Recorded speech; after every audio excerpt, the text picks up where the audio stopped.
नमस्कार, आप देख रहे हैं पंच न्यूज एनसीआर और मैं हूं आपके साथ मानवी ठाकुर। शुरुआत करते हैं आज की खास खबरों से। देखिए, इस तरह के अतिक्रमण जब भी हटते हैं तो ये तो स्वाभाविक सी चीज़ें हैं कि ये चीज़ें होती हैं, इन पर कोई बहुत बड़ी ले दे की बात भी नहीं है। सवाल सबसे बड़ा इस कार्रवाई में ये है कि हमारी जुडिशरी को इन बातों पर फैसला देने की और इस तरह के केसों को एंटरटेन करने का वक्त कैसे मिल जाता है, जबकि हमारे पास 3.5 करोड़ केस पेंडिंग हैं।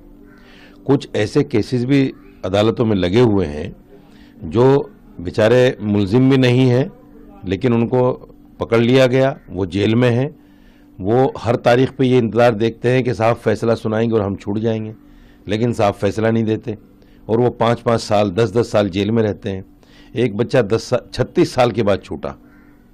ये हमारी जुडिशरी की जो कोताही है, इस पर कभी कोई बात नहीं करता। ये बहुत बड़ा सवाल है कि मस्जिदों के लिए वक्त क्यों मिल जाता है। दूसरी बात, इस मस्जिद के बराबर में ही थोड़ा सा आगे चल के रामलीला मैदान में ही मंदिर भी है, वहाँ भी इंक्रोचमेंट है, उस पर कोई कार्रवाई नहीं है।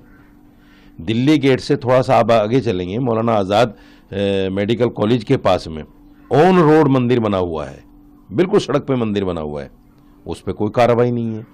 बहुत सारी जगहों पर ये इंक्रोचमेंट आपको मिल जाएंगे। यहाँ क्यों कार्रवाई हुई? क्योंकि ये मस्जिद थी, इसलिए इस पर कार्रवाई कर दी गई। अगर ये मंदिर होता तो शायद कार्रवाई ना होती। बहुत सारे मंदिर रोड पे बने हुए हैं।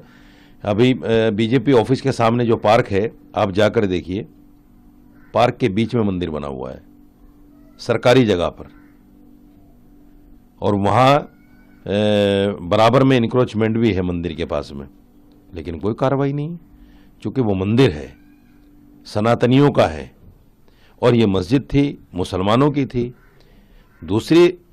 तीसरी और आखिरी बात यह है कि यहाँ जो इंक्रोचमेंट के नाम पर जिसको तोड़ा गया, वो जगह किसी अनऑथराइज काम के लिए नहीं थी। वहाँ गरीब बच्चों की शादियाँ होती थी, वहाँ डायलिसिस सेंटर था। आप मुझे बताइए, एमसीडी ने, ये जुडिशरी ने जो भी फैसला दिया है, तोड़ा गया, जितने लोग वहाँ डायलिसिस कराते थे उनकी ज़िंदगी का जिम्मेदार कौन होगा?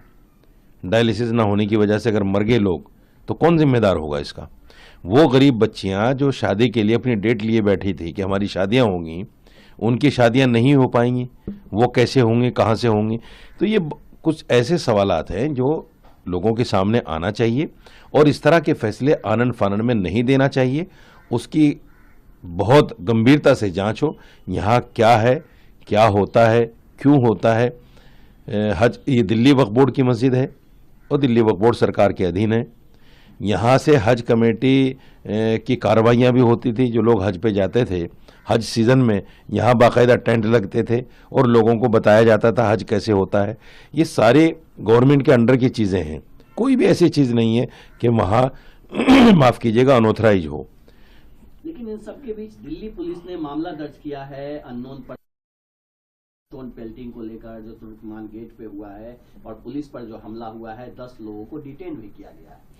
नहीं, देखिए, जो पत्थरबाजी होती है या हुई है, मैं उसकी निंदा करता हूँ, नहीं होनी चाहिए, क्योंकि ऑर्डर तो बहरहाल जुडिशरी का है, कोर्ट का है, तो उस कोर्ट के ऑर्डर को देखते हुए इस तरह की चीज़ें नहीं होनी चाहिए। समझना चाहिए कार्रवाई क्यों हो रही है।